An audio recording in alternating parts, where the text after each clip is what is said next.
لە سەردەمێکە ئاوا بوو کە پێویستیەکی حەتمی کۆمەڵگا بوو، چونکە تا ئەو کات ناوەندە هونەریەکان زۆر کەم بوون.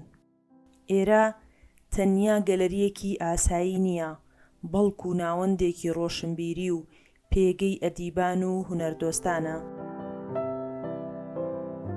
فۆرمی ماڵەکە بریتی بوو لە ژێرزەمین و ژێرزەمینێک کە بریتی بوو لە شوێنی شتی زیایی ماڵی تێکراوانە. سەرەتا بیرم لەوە کردەوە کە بیکەم بە ستۆدیۆیەک بۆ ئیشکردنی خۆم. ئەو سەردەمی کە من دەسم پێ کرد شارنەوەیەکی کە بووە، زانی هیچ ناوەندێکی چالاکی ئەو تۆ نەبوو بۆ ئیشکردنەوەوانە. بڕیارمدا بیکەمە گەلەری و هەم نمایشی ئیشی خۆمی تیابێ و هەم ئیشی ئەو برادرانی کە لەو مەجاالێ ئیشەکان. گەلەری ئارام ئەو گەلەریەی 18 ساڵە بۆتە ناوەندێک بۆ کۆبوونەوەی ڕۆشنبیران و هونەرمەندان و کەسایەتیەکانی شار. چەندین کۆڕ و کۆبوونەوەی ئەدەبی و هونەری و کەلتوری لە خۆی گرتووە.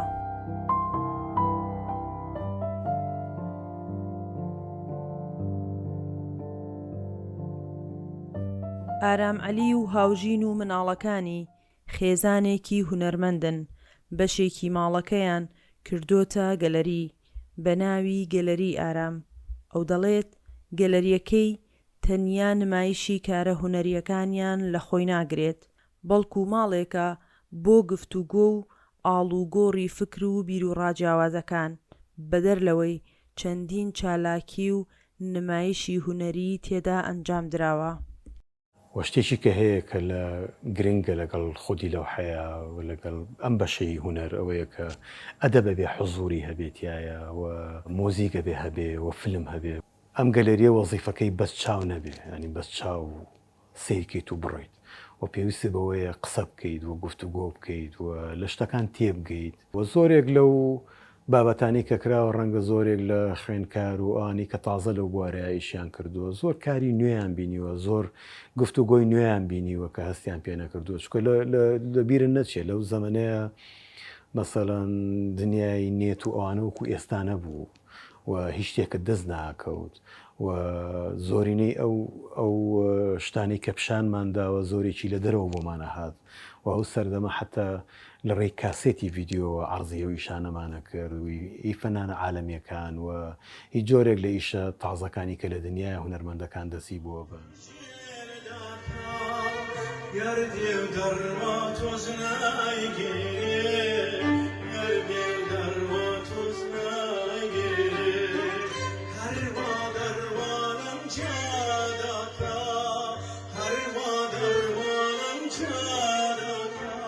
ئەمەی کە ئێستا لە گەلەریەکەی بینی یەک کۆلێکشنە تەنها ئیشی منیتیانە و بەشێکی ئیشی خانمەکەمە و ئەو تەکنیکێکی زۆر جیاواز ئیژەکە کە بریتە لە تەقەڵکاری و پەڕۆ و بەکارهێنانەوەی کۆمەڵی ئەلۆ مەوادانی کە فرێ درێ.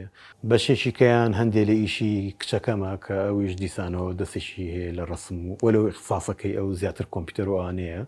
دوو کچەکەی کەم یەکیان مۆزیسیان و گۆرانی بێژە و عازف پیانۆیە و پیان لێرە ترێنین و شتەکانی خۆیەکات، ئەی کەشیانم عازفی گیتارەکات. یعنی بەگشتی خانەوادەکە زۆر نزیکە لە دنیای هونەرەوە و ئیشی تیاکەن، لەبەرەوە هەموو ئیشەکانی هەمومان لێرەیە. ئارام عەلی هونەرمەند خاوەنی چەندین پێشانگای تایبەت بەخۆیەتی لە کوردستان و دەرەوەی کوردستان. لە ئێستاشدا لە گەلەریە تایبەتەکەی خۆی خەریکی نمایشی کارەکانیەتی، بەڵام نیگەرانە لە دۆخی ئێستایی هونەری کوردی.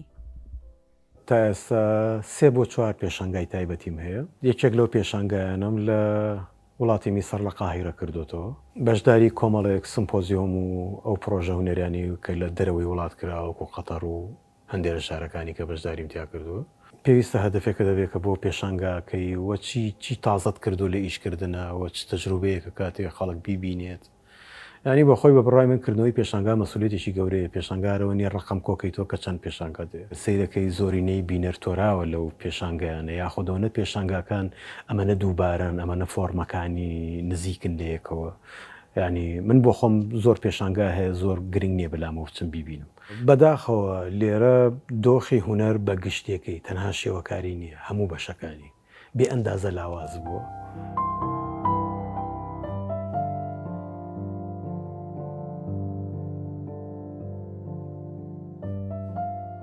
من زۆر جار کاریگەری ژیان، کاریگەری سیاست، کارگەری کەلتور، کارگەری زۆر شت تاسیرەتێکە کە ئوسلوب و ستایلە دەگۆڕێ لە ئیشکردنەوە، هەر زەمەنەوەینی خۆی هەیە. یعنی من بە کۆمەڵ مەراحیلی زۆرا تێپەڕیوم تا ئێستا فۆرمی ئیشکردنەکەم زیاتر تعبیریە، فیگۆراتیفە نەزانی و فیگۆرەکانیشم زۆربەی فیگۆری زۆر شێوا و عینن، فیگۆرێکی واقعی نین و فیگۆرێکە فرەلایەرە و بۆم لە حەزەیە ئێستا حەزەکەم وا ئیشکەم چکە فیگۆر لای من سنتەرە لەناو ئیشەکانمە. ئارام عەلی و گەلەریەکەی ناوێکی دیاری هونەری کوردین.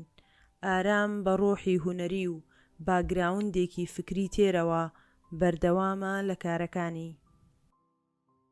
سنوور کەریم، دەنگی ئەمریکا، سلێمانی.